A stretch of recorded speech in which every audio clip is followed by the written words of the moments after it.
샬롬. 세계사 이야기 5번째. 그레샴의 법칙. 악화와 양화를 구축한다. 그레샴의 법칙. 그레샴은 영국의 금융업자이자 무역가로 엘리자베스 1세 때 재정 고문과 네덜란드 주재 대사로 활동했어요. 악화는 양화를 구축한다는 그레샴의 법칙의 제창자로 화폐의 개조에 노력했고 왕립 증권거래소를 창설했습니다. 저서로는 환의 이해를 위하여 있어요. 악화는 나쁜 돈, 양화는 좋은 돈을 말합니다. 세상에 나쁜 돈과 좋은 돈이 따로 있을까요? 하지만 옛날 유럽에는 그런 돈이 있었습니다. 유럽 군주들은 자신의 이름으로 돈을 발행했는데 재정이 부족하면 금화나 은화를 발행할 때 불순물을 많이 섞었어요. 즉 100파운드의 금으로 100파운드의 금화를 만들기보다는 200파운드의 금화를 찍어내는 것이 군주로서의 훨씬 이익이었죠. 그런 방법으로 재정을 회복하려 했던 것입니다.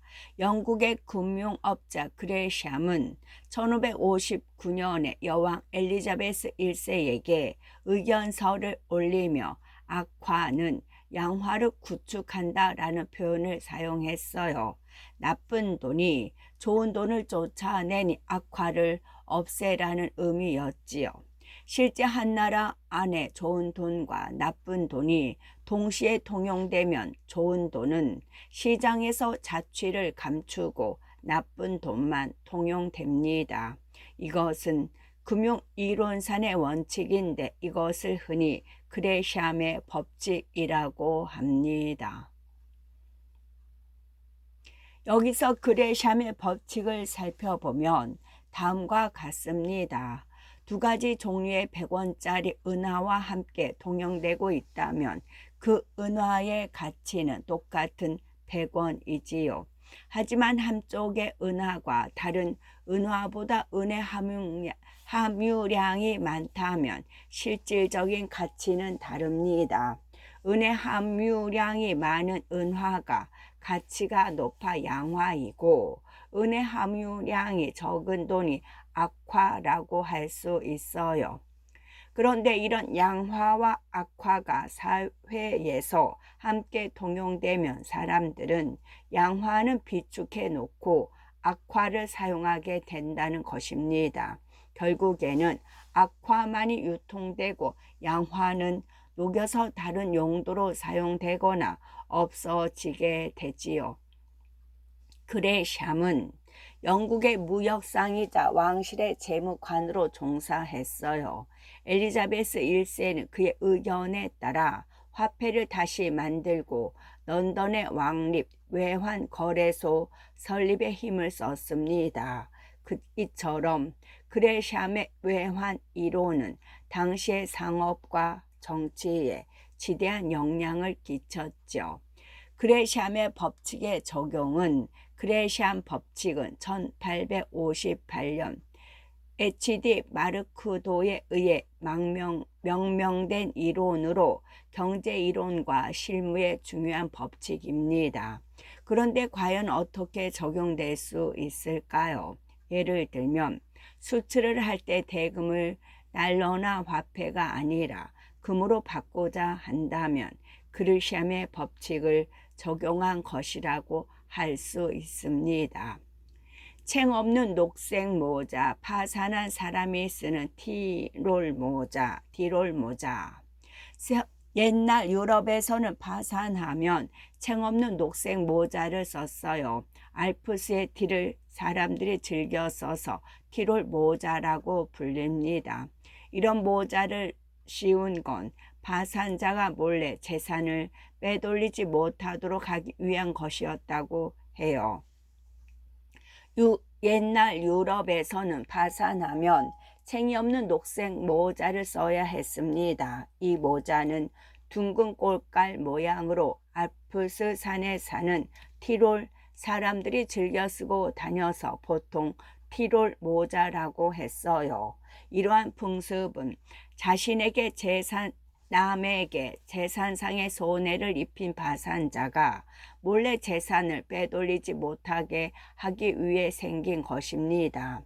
만일 파산자가 챙이 있는 모자로 바꿨으면 채권자들로부터 해방되었다는 것을 의미했습니다. 프랑스의 우화 작가 게라르디는 챙 없는 녹색 모자를 이렇게 표현했어요. 내가 만일 내 몸을 지키는데 녹색 모자에 고마운 도움이 없었더라면 법이 정한 테두리 안에서 빠져나가기 위해 헛된 몸부림을 쳤을 것이다. 녹색 모자를 쓰도록 하는 규정은 이탈리아에서 시작되었고 프랑스로 들어와 1580년 파리의 최고재판소에서 법으로 제정하였어요. 이후 18세기 말에 이르러 이런 규정은 사라졌지만 그 후로도 챙이 없는 녹색 모자라고 하면 파산자를 가리키는 용어가 되었습니다. 한편 챙이 없는 빨간 모자도 있었습니다. 고대 그리스와 로마에서는 노예를 해방시킬 때 빨간 모자를 쓰게 했어요. 또 전쟁에서 포로로 잡힌 군인들도 자유의 몸이 되면 승리한 개선 장군이라는 축하의 뜻으로 빨간 모자를 썼어요. 브루투스는 가이사르를 쓰러뜨린 뒤 화폐에 엇대놓은 칼자루 사이에 자유의 표시로 이 모자를 새겨 넣도록 했다고 합니다. 로마에서는 폭군 네로가 죽었을 때 서민 계급이 이 빨간 모자를 썼다고 전해집니다. 또 프랑스의 루이 16세도 단두대에서 처형당할 때 이 모자를 쓰라는 강요를 받았어요. 챙이 없는 빨간 모자 풍습은 18세기 무렵 공포 정치가 사라지면서 자취를 감추었습니다. 가히 놈에서 보통 남자로 바뀐 말. 가히 놈 혹은 괴상망측한 사람이라는 을 뜻하는 가히는 오늘날에는 보통 남자, 친구 또는 동료라는 뜻으로 바뀌었습니다. 17세기 초 영국 왕 제임스 1세를 죽이려다 실패한 가이 포크스라는 사람의 이름인데 도대체 왜 이렇게 뜻이 바뀌었을까요?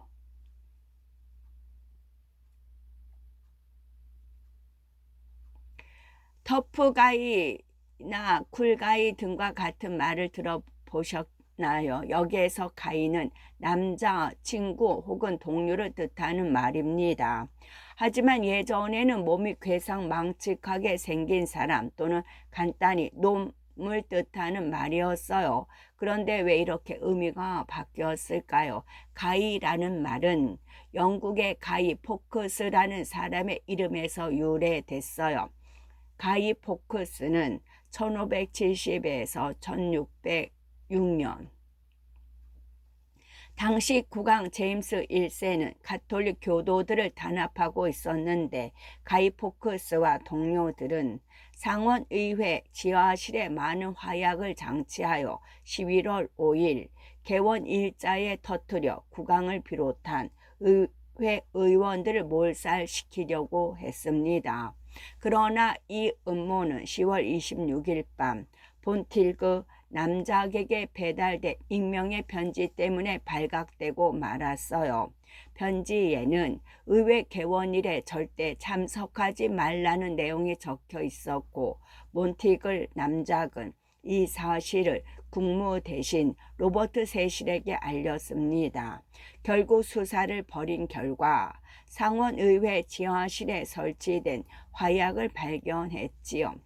음모의 주동자는 가이 포코스와 로버트 게이트비, 코마스 윈터 등의 귀족들로 구교파 즉 가톨릭 교도들이었습니다.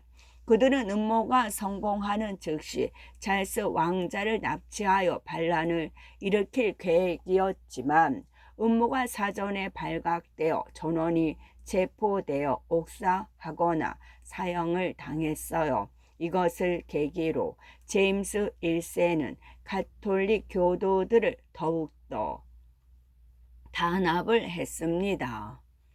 그러나 학자들은 이 사건에 대하여 의견이 분분합니다. 이것은 정부가 꾸며낸 이야기에 불과하고 그 시나리오를 만들어낸 장본인은 바로 국무 대신 세실이며 몬틸크 남작은 들러리에 불과했다는 주장입니다.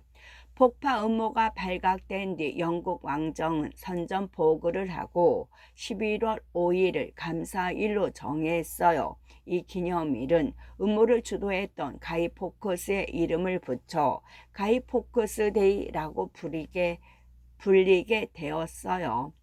이날 영국인들은 가이 포커스의 모습을 괴상망측한 허수아비로 만들어 질질 끌고 다니다가 밤이 되면 불태워 버리는 행사를 갖습니다.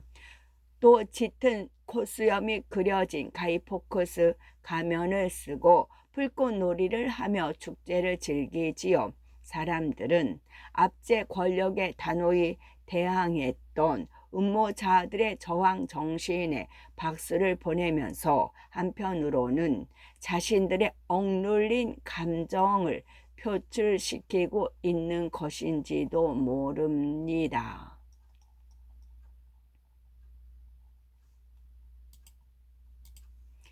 오줌 싸개 동상 자유와 독립의 상징. 자유와 독립의 상징. 벨기에의 수도 브뤼셀의 상징인 오줌 싸개 동상은 높이가 약 60cm로 꼬마 줄리앙으로 불립니다. 17세기에 프로방드 제후의 왕자가 소변을 보고 적군을 모욕했다는 데에서 유래하는데 자유와 독립의 상징이 되었어요. 세계 각국으로부터 이 정동상에 입히기 위한 옷들이 보내져 오고 있답니다. 오줌 싸개 동상은 세계 곳곳에 있지만 원조는 벨기에의 수도 브뤼셀의 그랑프락스 광장에서 조금 떨어진 곳에 있습니다. 1619년 벨기에의 조각가 제롬 두케노아가 만든 것이지요. 하지만 왜 만들었고 하필이면 시내 한복판에 세워 놓았는지는 확실하게 알려지지 않아서 별의별 이야기가 다 생겨났습니다. 동상에 있는 근처에 살던 어린 아이가 모델이라고 하는 설이 가장 믿을 만합니다. 그 아이가 창가에서 오줌을 싸는데 하필 그 아래를 지나던 스페인 병사가 오줌 세례를 받았대요. 당시는 스페인의 침략을 받았던 때라 어린아이는 영웅이 되었고 그것을 기념해 동상이 세워졌다는 것입니다.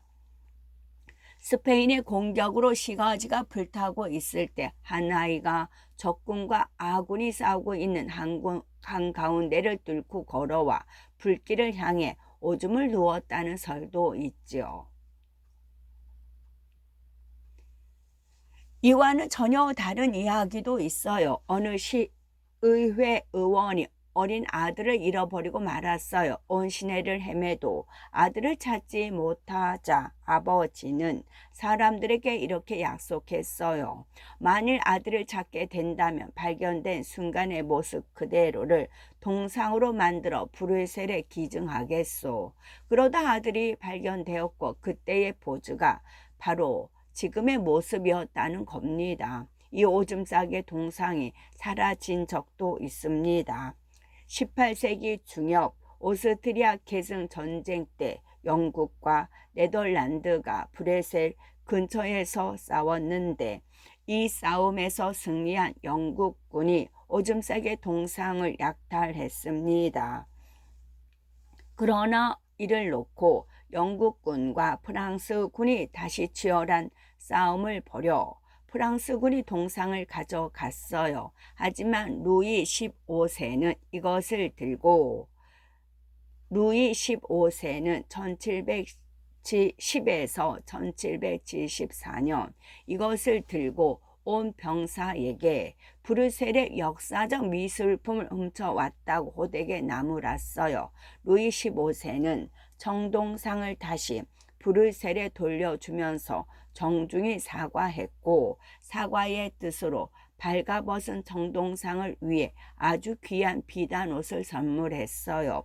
이 일이 알려진 뒤 세계 곳곳에서 어린이 옷이 아직까지 보내고 있습니다.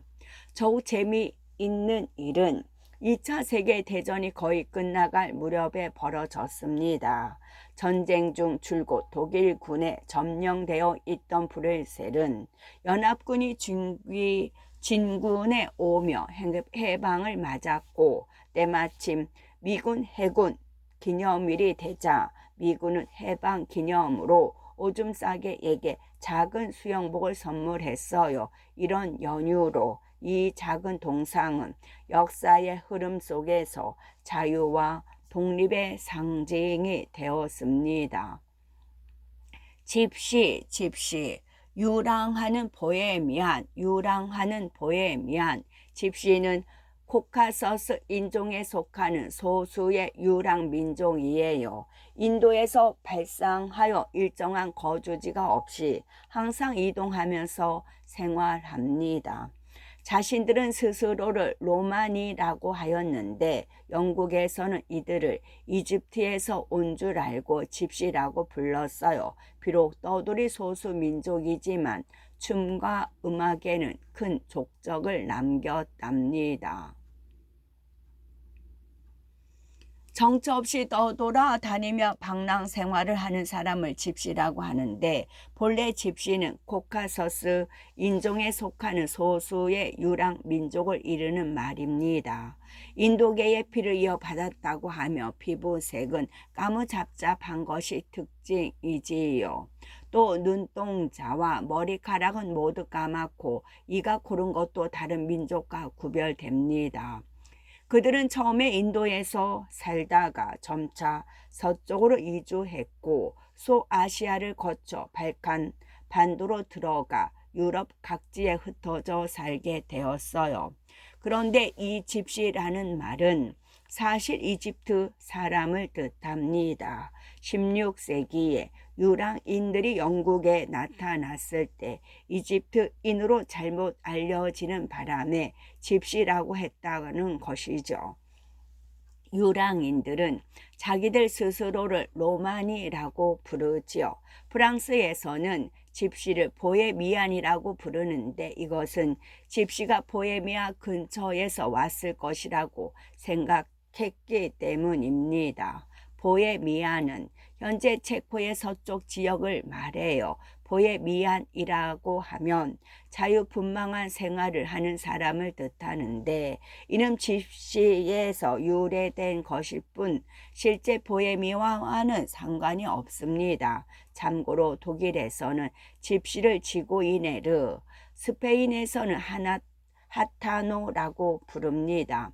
집시들은 대개 점쟁이, 음악사, 땜장이, 말을 팔고 사는 마도위 등의 일을 했어요. 비록 떠돌이들이었지만 음악이나 춤에 재능을 보여 인류의 문화 발전에 기여한 것이 많습니다. 특히 춤과 음악은 민족 음악으로 인정받고 있지요.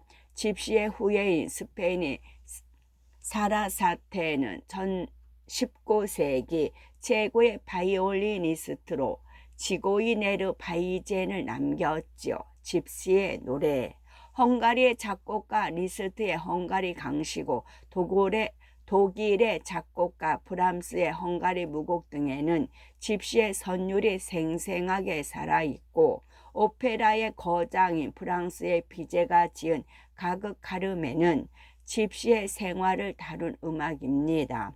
집시들은 정착하지 못하고 떠도는 소수 민족에 불과하지만 예술에서 발휘한 강한 개성은 결코 과소평가할 수 없습니다. 비제의 카르멘 1875년 조연된 집시의 생활을 표현한 오페라입니다. 프랑스의 역사학자이자 소설가 프로스페르 메르메의 원작 카르멘 1845년 카르멘을 오페라로 만든 것으로 집시들의 삶을 표현하여 당시 음악계에 커다란 충격을 주었어요. 방랑과 사랑, 그리고 배신과 살인 등 당시로서는 파격적인 소재를 사용했기 때문입니다. 카르멘은 바로 집시 여인의 이름입니다. 블루스타킹, 문학을 좋아하는 여자들, 문학을 좋아하는 여자들. 블루스타킹은 1750년경 런던에서 재색을 겸비한 사교계의 여왕 몬터큐 부인 등이 연 문학살롱의 별명에서 유래되었어요. 본래는 모임의 명칭이었지만 문학을 좋아하는 여자 또는 학자인 체하는 여자를 뜻하게 되었습니다. 블루 스타킹은 파란색 스타킹을 말하죠. 하지만 이는 연류문인 문학을 좋아하는 여자, 학자인 체하는 여자를 조롱하는 말이랍니다. 도대체 왜 이런 말이 생겼을까요? 18세기 중엽 영국의 엘리자베스 몬터큐 부인은 1720에서 1800년도 문학을 매우 좋아했습니다. 1769년에는 셰익스피어의 작품과 천재에 관한 에세이라는 책도 냈고 자신의 저택에서 정기적으로 문학의 밤을 개최했습니다. 인텔리 부인들이 모여 저명한 문인을 조빙해서 열띤 문학 토론을 벌이곤 했는데 이것은 오늘날까지 이어지고 있습니다.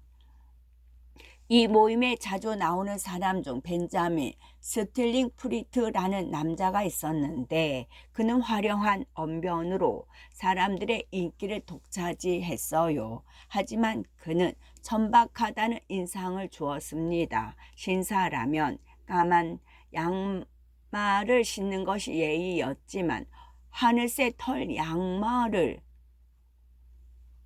즐겨 신었기 때문입니다. 그것을 본 보스코웬이라는 해군이 몬터큐 부인의 문학회를 블루스타킹 모임이라고 장난삼아 말했어요. 이후로 블루스타킹이라고 하면 그 모임에 드나드는 인텔리 여성을 가리키는 말이 되었습니다.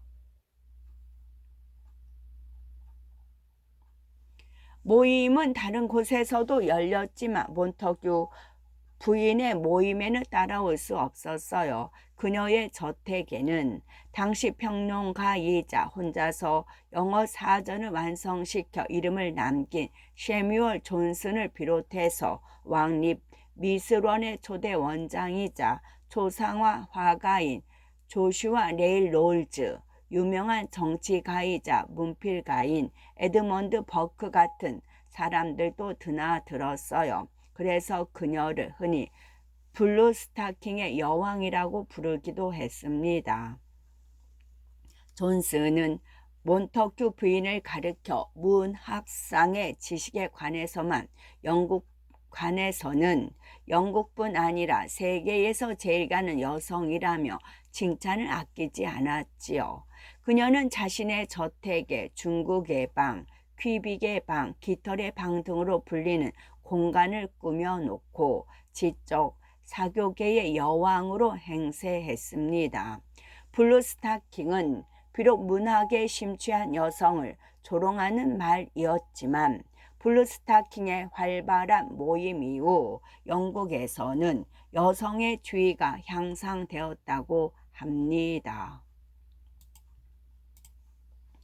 클렘닌, 권력의 상징이자 공포의 대명사.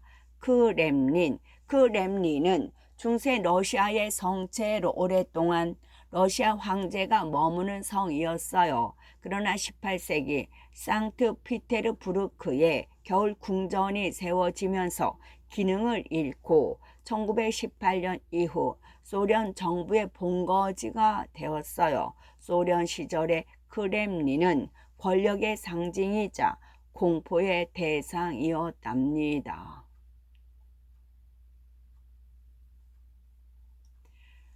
클렘린은 러시아의 수도 모스크바 중앙의 돋돋 솟아있는 클렘닌 궁전을 말합니다. 옛 소련 시절 이 궁전은 소련 정부 정사로 사용되었는데 그래서 크렘린이라고 하면 고소련을 가리키는 말이었지요. 당시 크렘린은 권력의 상징으로 사람들에게는 두려움의 대상이었어요. 특히 스탈린이 독재의 칼날을 휘두르던 시대에는 더욱 무서운 말이었지요. 그러나 본래 크렘린은 옛 러시아의 성체를 의미했습니다. 중세의 러시아는 중앙 집권제가 아직 뿌리를 내리지 못하여 도시 국가들이 대립하고 있었고 또 타타르족 등 이민족이 빈번하게 침범해 왔어요. 그래서 요새 같은 성체를 지은 것이 바로 크렘린입니다. 크렘린은 성체를 뜻하는 타타르족의 언어인 크레물리라는 말에서 유래한 것입니다. 옛날에는 여러 도시에 크렘린이 있었지요. 크렘린 안에는 궁전도 있고 교회와 시장도 있어서 정치와 경제, 종교의 중심지였지요. 모스크바의 크렘린이 세워진 것은 12세기입니다. 모스크바의 창건자로 전해지는 유리 돌고루키 공이 1156년 작은 언덕 위에 숲과 목책으로 요새를 구축했고 현재의 크렘린은 15세기 말에 러시아 황제 이반 3세가 건립한 것입니다. 이후 모스크바의 크렘린은 1712년 표트로 1세가 상트피테르부르크에 겨울 궁전을 짓고 수도를 옮길 때까지 황궁으로 사용되었습니다. 크렘린은 그로부터 200여 년이 지난 1918년에 소련 정부가 들어서면서 다시 러시아의 중심지가 되었고 오늘날에도 러시아 대통령이 머무는 곳으로 유명하지요. 그래서 생긴 말이 크레물리 논리지입니다. 이 말은 서유럽의 정치인이나 언론인들이 러시아 내부의 군사, 외교 정책과 권력 구조의 변화를 지켜보며 하는 말입니다. 현재의 크렘린은 한 변의 길이가 약 700m인 삼각형 모양으로 높이가 9에서 20m, 두께가 4에서 6m 벽으로 둘러싸여 있습니다. 성벽에는 첨탑이나 피라미드형 탑, 시계탑 등이 있으며 성 내부에는 성모승천교회와 성수태고지교회, 대천사교회 등 3대 성당을 비롯하여 여러 개의 종교시설이 들어서 있습니다. 또 성벽의 북동쪽에는 15에서 16세기 이탈리아 건축가들이 설계하여 지은 유명한 붉은 광장이 있습니다. 붉은 광장은 본래는 아름다운 광장으로 불렀지만 러시아 혁명 기념일과 노동절의 붉은색 현수막을 박물관과 궁백화점에 걸었고 많은 사람들이 붉은 깃발을 들고 광장을 온통 붉은색으로 만들어서 붉은 광장으로 불리고 있습니다. 러시아 여행의 1번지로 많은 관광객이 찾는 곳이죠. 리빙스턴 박사를 아니십니까?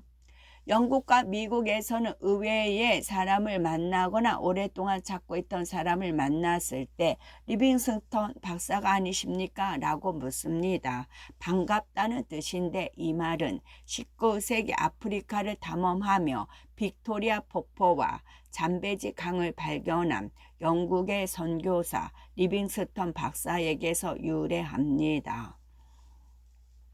미국이나 영국에서는 의외의 사람을 만났거나 오랫동안 찾고 있던 사람을 만났을 때에는 곧잘 이렇게 말합니다. 리빙스턴 박사가 아니십니까? 이 말은 매우 반갑다는 뜻인데 그렇다면 리빙스턴 박사는 도대체 누구일까요?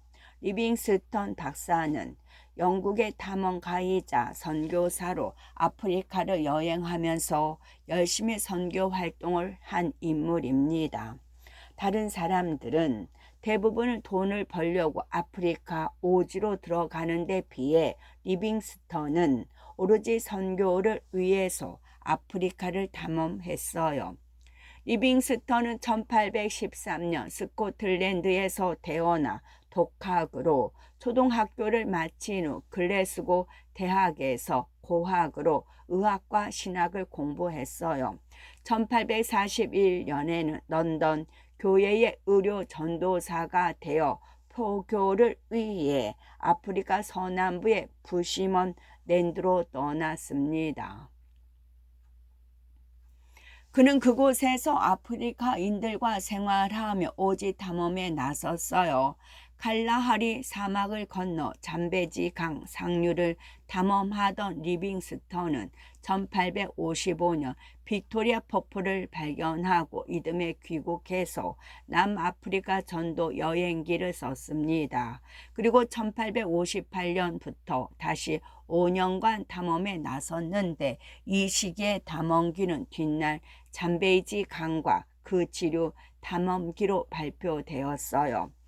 1866년 나일강의 수원지 탐험에 나선 리빙스턴은 그 후 소식이 끊겨 버렸습니다. 그리고 그로부터 5년 후 미국의 탐험가이자 전문 신문 기자인 스탠리가 탄자니아 탕가니카 호수의 욱지지 근처에서 열병에 걸려 몰라보게 수척해진 한 백인 노인을 발견했습니다. 스탠리는 그 노인에게 물었습니다. 리빙스턴 박사가 아니십니까? 노인은 고개를 끄덕였습니다. 스탠리 기자는 이 사실을 보도하여 일약 유명해졌지요. 하지만 스탠리와 헤어진 리빙스턴은 1873년 잠비아와 자이레의 경계인 방괴울루호 부근 마을에서 급성 전염병인 이질에 걸려 운명을 달리하고 말았어요.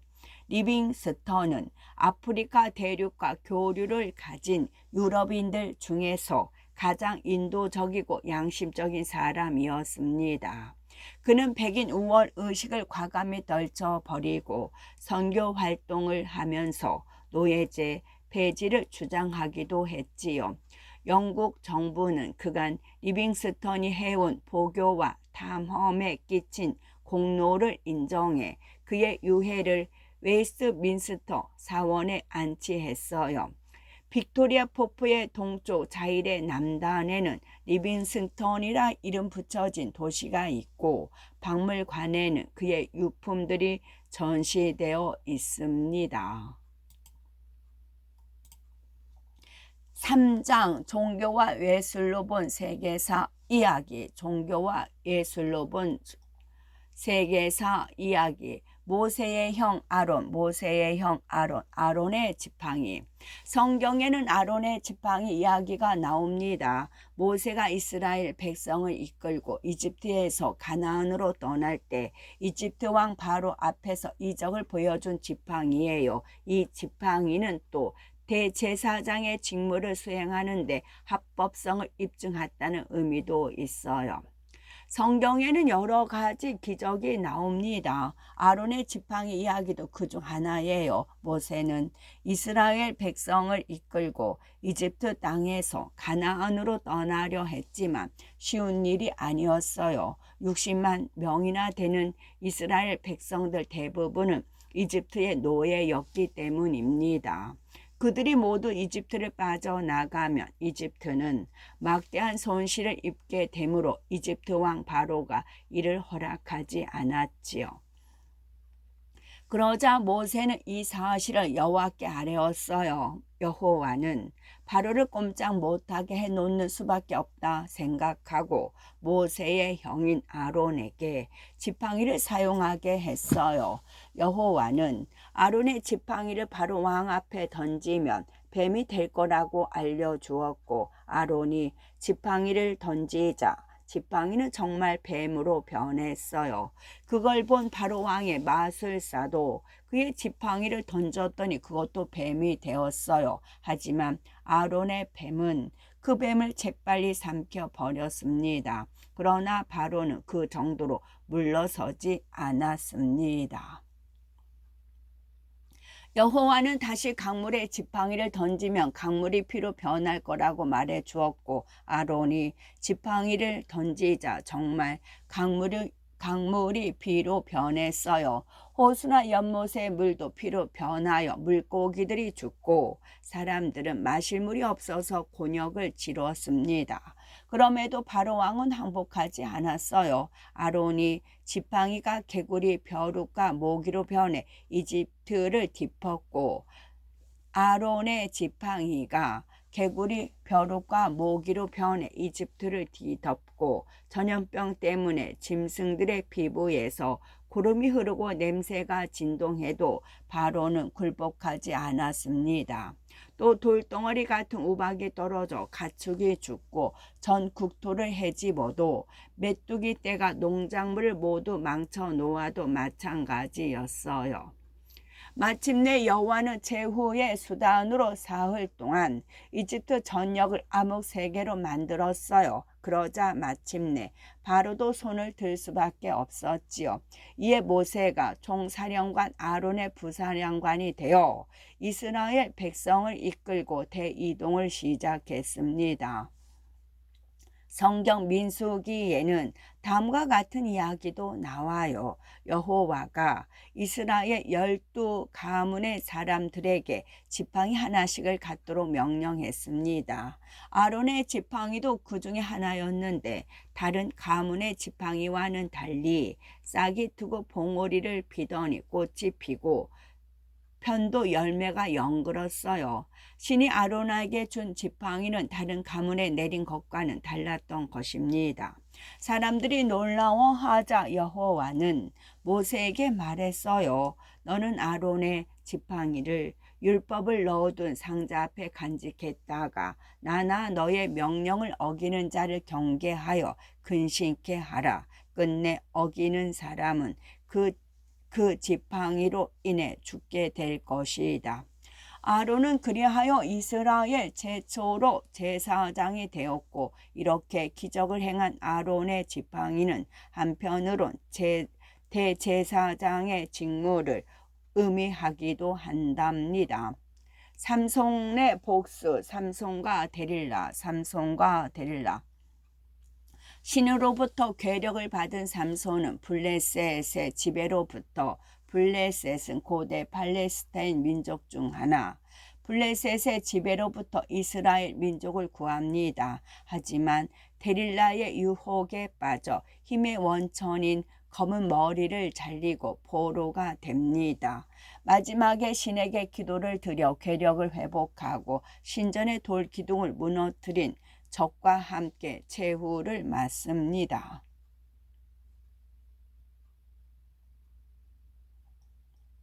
삼손은 성경에 등장하는 인물 중 가장 드라마틱한 인물입니다. 전하장사로 이스라엘을 구하고 영웅이 되지만 데릴라의 꿰매에 빠져 힘을 잃고 두 누나를 뽑히게 되지요. 하지만 끝내 적을 송두리째 물리치는 영웅입니다.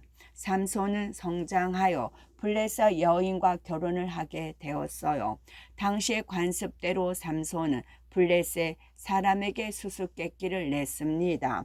7일 내에 수수께끼를 풀면 삼손이 그 대가를 치러야 하는데 7일이 다 되어도 풀지 못하자 블레셋 사람들은 신부를 협박했어요.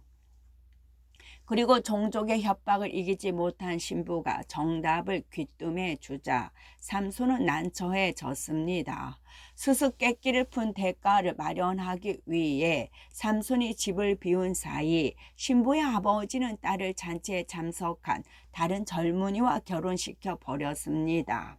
삼손이 돌아오자 신부의 아버지는 삼손이 자기 딸을 싫어하는 줄 알고 그랬다며 둘째 딸과 결혼하라고 권했어요. 마음이 상한 삼손은 블레셋 사람들에게 복수하겠다며 여우 300마리의 꼬리에 불을 붙여 밀밭과 올리브 밭을 전부 불살랐습니다. 그러자 이번에는 블레셋 사람들이 몰려와 신부와 그 아버지를 불태워 죽이는 일이 일어났어요. 이 사실을 뒤늦게 안 삼손은 블레셋 사람들을 마구 죽이고는 산으로 도망갔습니다. 블레셋의 통치를 받고 있던 이스라엘 사람들은 명령에 따라 삼손을 밧줄로 묶고 끌고 왔어요. 그러나 블레셋 사람들이 때를 지어 달려드는 순간 신이 삼손의 몸을 묶은 밧줄을 끊어 주었어요. 이에 용기를 얻은 삼손은 당나귀의 턱뼈를 주워 들고 1000여 명의 블레셋 사람을 죽였고, 이리하여 삼손은 22년 동안이나 블레셋의 지배하에 있던 이스라엘 백성들을 구하고 지도자가 되었습니다. 삼손은 데릴라라는 여자를 사랑했어요. 블레셋 사람들은 은화 1100개로 데릴라를 매수하여 삼손의 괴력이 어디서 나오는지 그 비밀을 알아내게 했지요. 데릴라라는 그의 괴력이 머리카락에서 나온다는 사실을 알고 삼손을 자기 무릎에서 잠들게 한 뒤 사람을 불러 머리카락을 잘라 버렸어요. 그래서 블레셋 사람들이 왔을 때 삼손은 힘 한번 써보지 못하고 끌려갈 수밖에 없었습니다. 삼손은 양쪽 눈을 잃고 청동 족쇄를 찬 채 감옥에서 맷돌을 돌리는 신세가 되었어요. 그러나 머리카락이 자라면서 그의 힘은 회복되기 시작했습니다. 이 사실을 전혀 모르는 블레셋 사람들은 자기들의 신이 삼손을 넘겨주었다며 성대한 감사 축제를 열고 삼손을 감옥에서 끌어냈어요. 삼손은 자신의 손을 잡고 있는 소년에게 이 궁전의 가장 큰 기둥에다 나를 묶어다오라고 부탁했습니다. 그곳에는 블레셋의 우두머리들을 비롯하여 많은 사람들이 모여 있었지요. 기둥을 더듬어 찾은 삼손은 큰 소리로 신에게 기도했습니다. 오 여호와여, 제발 저를 도와주소서. 두 눈을 잃은 저에게 단 한 번만 힘을 주시어 블레셋 사람들로부터 이스라엘을 구하게 하소서.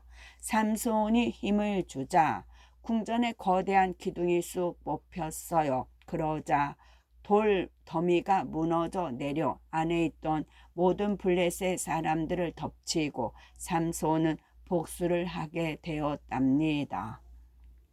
끝.